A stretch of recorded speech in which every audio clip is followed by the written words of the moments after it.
Okay, thank you.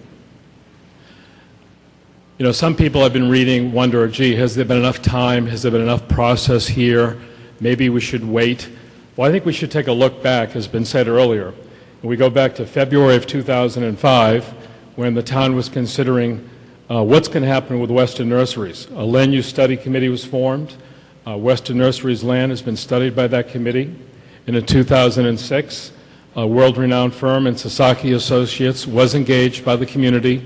I had a number of visioning sessions. By the way, we attended all those.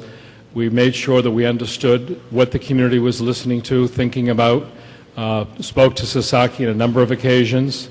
There was a town meeting vote, as you all know, in June of 2007 last year.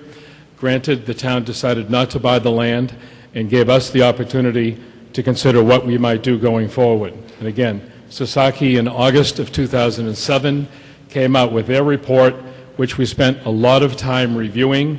So when we came forth with our master plan for Legacy Farms, it in fact was very much in keeping with what the Sasaki proposal had come forth with to the community, which was a mix of residential, commercial, retail, open space, and here we are this evening. Again, time spent with Land Use Study Committee, the Planning Board to come up with the OSMUD.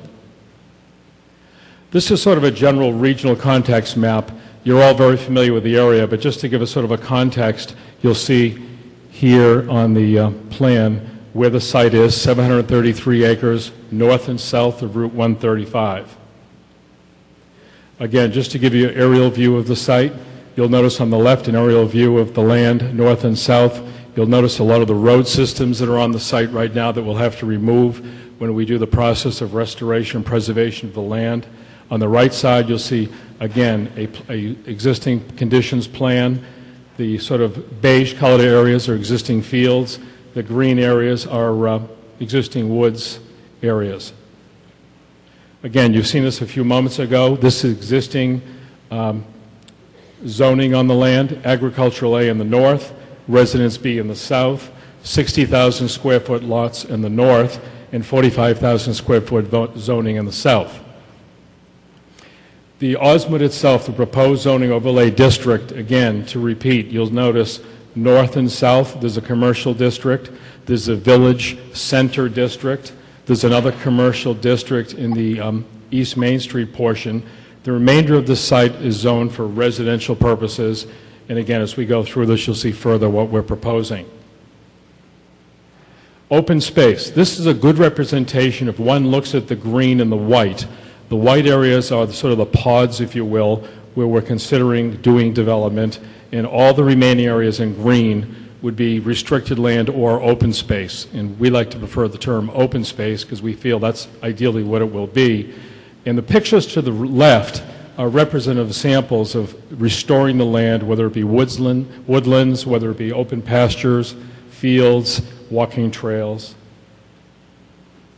This here is a depiction of a potential trail system.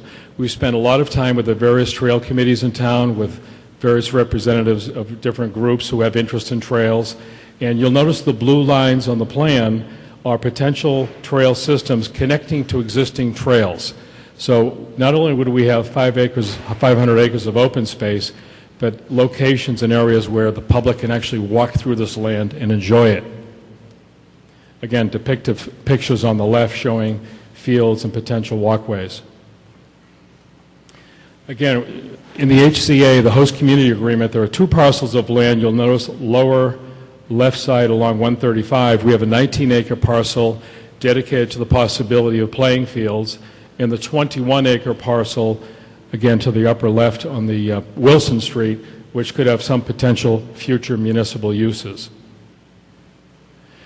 The OSMUD proposal, again, has received, as you heard just earlier, recommendations by the Selectmen, the Planning Board, the Zoning Advisory Committee, the School Committee, again, Selectmen on the Aprillo Farms Well Agreement, the DPW Board, and the Conservation Commission on the Resource Area Delineation, the NRED, which we had done just in the last few months.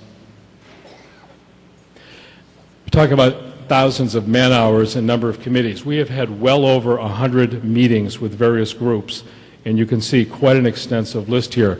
not only of town committees, neighborhood groups, soccer groups, zoning advisory committee, runners groups. You can see an extensive list, and this is just a portion of the list. It went on for quite a while. This is an example of the OSMUD process and where we've been, where we are, and where we're hoping to go. As we had mentioned, the zoning advisory committee early on, working in the OSMUD, the planning board in the review there, and here we are this evening at the annual town meeting for a potential vote on a zone change. But that is not the end. There is quite a bit more process.